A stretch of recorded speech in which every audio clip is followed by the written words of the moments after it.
Good afternoon students. अज आप start करांगे last unit number 6 optics. ये बहुत ही इंपॉर्टेंट यूनिट आ। ये टोटल 14 मार्क्स कैरी करता है। ये 1 मार्क के भी क्वेश्चन आते हैं, 2, 3 एंड 5 मार्क डिस्ट्रीब्यूशन जी तुहानूं दित्ती हुई है। ठीक है, सो दा सब तो पहला चैप्टर है रिफ्लैक्शन ऑफ लाइट। ये बारे तुसीं 10th दे विच भी पढ़िया होएगा। सो स्टार्ट करते हैं आपां ऑप्टिक्स की डेफिनेशन तो। ऑप्टिक्स जिहड़ी आ वो एक फिजिक्स की ब्रांच आ जिहड़ी लाइट दे नाल जिहड़ी है रिलेटिड हुंदी है। लाइट का नेचर की है, वो प्रोडक्शन किद्दां है, प्रोपगेशन किद्दां है उहदी।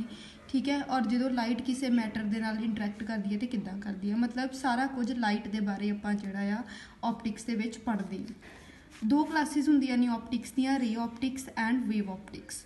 रे ऑप्टिक्स दे विच रैक्टीलीनियर प्रोपगेशन हुंदी है। रैक्टीलीनियर मीनस स्ट्रेट लाइन, कि जिहड़ी लाइट है वो स्ट्रेट लाइन च मूव करती पई है, जिहदे च रिफ्लैक्शन आ जाती है, रीफ्लैक्शन आ जाती है, मिरर आ जाते हैं, लैंस आ जाते हैं, प्रिज्म आ जाते हैं। ये कॉमन टर्म्स ने जिहड़ियां तुसीं लगभग 10th दे विच सुनियां होणगियां। ठीक है, उस तो बाद जिहड़ी दूसरी ब्रांच आ वेव ऑप्टिक्स, ये तुहाडे लई न्यू आ। ਇਹਦੇ ਵਿੱਚ ਆਪਾਂ ਕਹਿੰਦੇ कि लाइट एक इलैक्ट्रोमैगनैटिक वेव आ, ਉਹਦਾ डूअल नेचर ਹੁੰਦਾ। पार्टिकल नेचर तो आ रैक्टीलीनियर प्रोपोगेशन तो शो हो गया।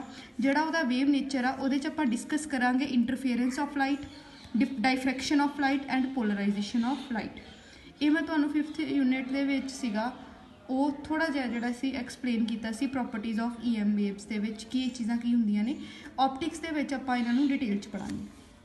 ठीक है, सो आप स्टार्ट करते हैं। सब तो पहले reflection of light. Reflection of light की होंगी है कि जो कोई लाइट जी है किसी सरफेस पर पैंती है तो सेम मीडियम के जी है वो वापस चल जाती है। ठीक है, it is a phenomena of bouncing back of light. ठीक है, बाउंसिंग बैक मीनस जिधरों आई उस मीडियम के वापस ਜਦੋਂ एक सरफेस के उपर लाइट पैंदी है तो वह सेम मीडियम के जी वापस है वो चल जाती है, that is known as reflection of light. ठीक है, ये मिरर आ जी लाइट जी फॉल करेगी वो होएगी इंसीडेंट रे। ठीक है, इत्थे आपां एक नॉर्मल ड्रॉ कर ली, परपेंडिकुलर ड्रॉ कर लिया, और जी लाइट वापस जाएगी उन्होंने आपां बोलांगे रिफ्लैक्टिड रे। ठीक है, the angle between incident ray and normal की हो गया angle of incidence. The angle between reflected ray and normal वो हो गया एंगल ऑफ रिफ्लैक्शन। ठीक है, ये बेसिस पे आप लॉज ऑफ रिफ्लैक्शन डिस्कस करते हैं। पहला लॉ की है कि angle of incidence is equal to angle of reflection, i is equal to r. ये दोवें एंगल बराबर होंगे ने। दूसरा लॉ की है द इंसीडेंट रे, the रिफ्लैक्टिड ray and the normal, ये जिन्हें तीनों रेज ने ये सेम प्लेन दे विच जिहड़ियां ने लाई करदियां ने, जिन्हों आपां बोलते हैं प्लेन ऑफ इंसीडेंस। ठीक है, 2 लॉज ने। पहला लॉ की है angle i is equal to angle r, angle of incidence is equal to angle of reflection. दूसरा लॉ की है इंसीडेंट रे आ, रिफ्लैक्टिड रे तो जी नॉर्मल आ, ये तीनों रेज जड़ियाँ ने इक्को प्लेन दे विच लाई करदियां ने, जिन्होंने आपां बोलते हैं प्लेन ऑफ इंसीडेंस। नैक्सट आपां पढ़ांगे सफेरिकल मिरर्स बारे। सफेरिकल मिरर्स जिहड़े ने वो कर्वड शेप दे रिफ्लैक्टिंग सरफेस होंदे ने, लाइक दिस।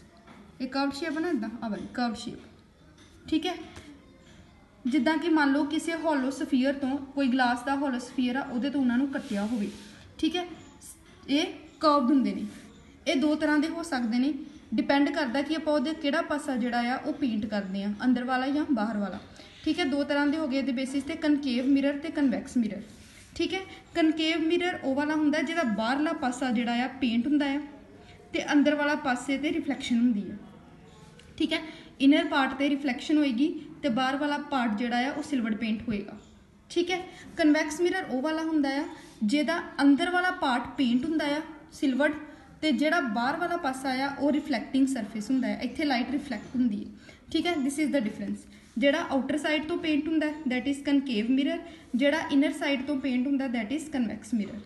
ठीक, नैक्सट आपां पढ़ांगे important terms related to spherical mirrors. ठीक है, आ एक आपां सफीयर लै लिया, ਉਹਦੇ ਉੱਤੋਂ ਆਪਾਂ एक मिरर कट लिया एम प्राइम, ये एक बाहरले पासों पेंट आ, ये एक कनकेव मिरर आ। ठीक है, हुण सब तो पहलों सेंटर ऑफ करवेचर। ठीक है, पहलों आप पूरा सर्कल ड्रॉ किया, पूरा सफीयर लै लिया, सफीयर का कोई ना कोई सेंटर होएगा। सो सेंटर ऑफ करवेचर की हुंदा है कि जेड़े सफीयर तो आपां मिरर कट्टिया आ उहदा सेंटर, मिरर का सेंटर नहीं, मिरर का सेंटर जिहड़ा है वो अलग चीज़ आ।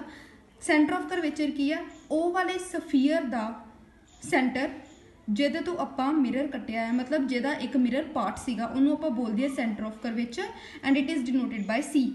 ਨੈਕਸਟ ਹੈ ਰੇਡੀਅਸ ਆਫ ਕਰਵੇਚਰ। ठीक है, रेडियस ऑब्वियसली सेंटर तो जे आप मान लो सर्कल का रेडियस कढ़ना तो आप किद्दां कढ़दे हैं, सेंटर तो डिस्टेंस कढ़दे हैं। ठीक है, मीनस कि जेड़े भी मिरर जेड़े भी सफीयर तो आपां मिरर जिहड़ा आ वो कट्टिया आ उहदा जिहड़ा रेडियस होएगा that is known as radius of curvature, that is R। Next is pole. Pole हुंदा मिरर दा सेंटर, मिरर दा जिहड़ा मिड पॉइंट हुंदा आ उहनूं बोलदे ने पोल। ठीक है, मिरर का सेंटर जोड़ा होंगे पोल होंगे आ, जोड़ा सफीयर है जितों आप मिरर कटिया आ सेंटर जोड़ा सेंटर ऑफ करवेचर होंगे। And the distance between pole and centre of curvature, या कह लो कि जोड़ा सफीयर है जितों आप मिरर कटिया आ जोड़ा रेडियस होएगा that is known as radius of curvature, capital R। ठीक है, नैक्सट है साडे कोल प्रिंसीपल एक्सिस। प्रिंसीपल एक्सिस किदां, ਉਹ वाली लाइन ਜਿਹੜੀ सेंटर ऑफ करवेचर ਤੇ पोल ਨੂੰ आपस ਚ ਜੁਆਇਨ ਕਰਦੀ ਹੈ, ਜਿਹੜੀ ਇਹਨਾਂ ਦੋਨਾਂ ਚੋਂ ਲਾਈਨ ਪਾਸ ਕਰਦੀ ਹੈ that is known as principal axis. ठीक है, नैक्सट है अपर्चर। अपर्चर ਹੁੰਦਾ डायमीटर ऑफ द मिरर। ठीक है, ਇੰਨੀ जगह ਤੇ रिफ्लैक्शन हो सकती है, ਇੰਨਾ ਜਿਹੜਾ इफेक्टिव डायमीटर आ ਜਿਹਦੇ ਤੋਂ लाइट ਜਿਹੜੀ ਆ रिफ्लैक्ट हो सकती है ਉਹਨੂੰ ਆਪਾਂ ਬੋਲਦੇ ਆ अपर्चर। अच्छा, नैक्सट है प्रिंसीपल फोकस।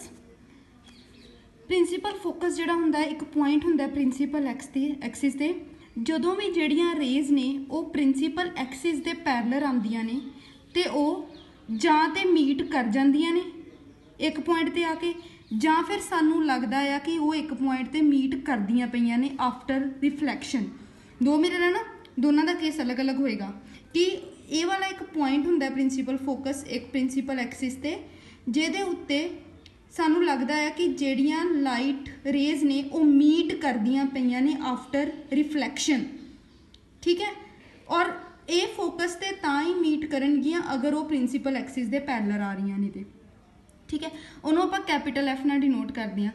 अगर आप कनकेव मिरर का केस लईए तो कनकेव मिरर कन्वर्ज करता है। कन्वर्ज का मतलब कट्ठा करना। ठीक है, मीनस कि ਜਿਹੜੀਆਂ पैरलर रेज ਇਹਦੇ ਤੇ आके फॉल करनगियां ਇਹ ਇਹਨਾਂ ਨੂੰ इकट्ठा करके एक पॉइंट ते फोकस करवा देगा। ठीक, पर ਜਿਹੜਾ कन्वैक्स मिरर है ये डाइवर्जिंग मिरर है। डाइवर्जिंग मतलब फैलाਉਂਦਾ ਆ, मतलब ਜਦੋਂ ਇਹਦੇ ਤੇ पैरलर रेज आएगी ਇਹ ਇਹਨਾਂ ਨੂੰ फैला देगा। पर सानू फिर लगेगा अगर ਆਪਾਂ ਇਹਨਾਂ ਨੂੰ ਪਿੱਛੇ ਜਿਹੜਾ ਆ इमेजिनरी रेज ड्रॉ करके अगर करावांगे तो ये फिर एक पॉइंट ते ही मीट करनगियां, वो भी की होएगा फोकस। ठीक है, सो जिहड़ा कनकेव मिरर आ उहदा फोकस रियल आ क्योंकि उहदे विच असल च आके रेज मीट करदियां पईयां। ठीक, बट इहदा फोकस है वर्चुअल आ। वर्चुअल मीनस इमेजिनरी, इहदा जिहड़ा फोकस है वो वर्चुअल है क्योंकि इत्थे आपां मीट करवाइयां, ये करदियां नहीं पईयां खुद। ठीक, सो नैक्सट है फोकल लेंथ। फोकल लेंथ हुंदी है पोल ते फोकस विचला डिस्टेंस, इहनूं आपां डिनोट करदे हां स्मॉल एफ नाल।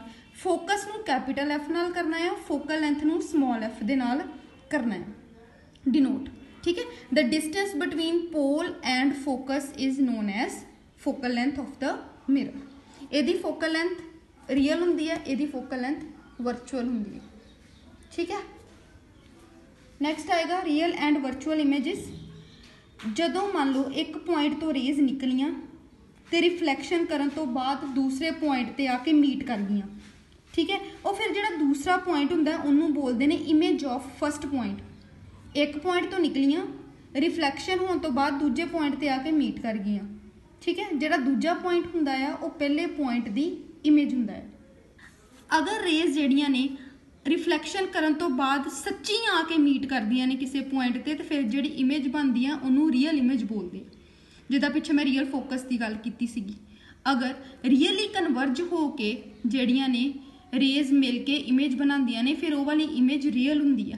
पर अगर रेज जड़ियाँ ने रिफ्लैक्शन तो बाद सच्ची मीट नहीं करदियां, आपां उन्हां नूं एक्सट्रापोलेट करके या लगदा है सानू कि मीट कर रही ने, वो वाली जिहड़ी इमेज हुंदी है वो वर्चुअल इमेज हुंदी है।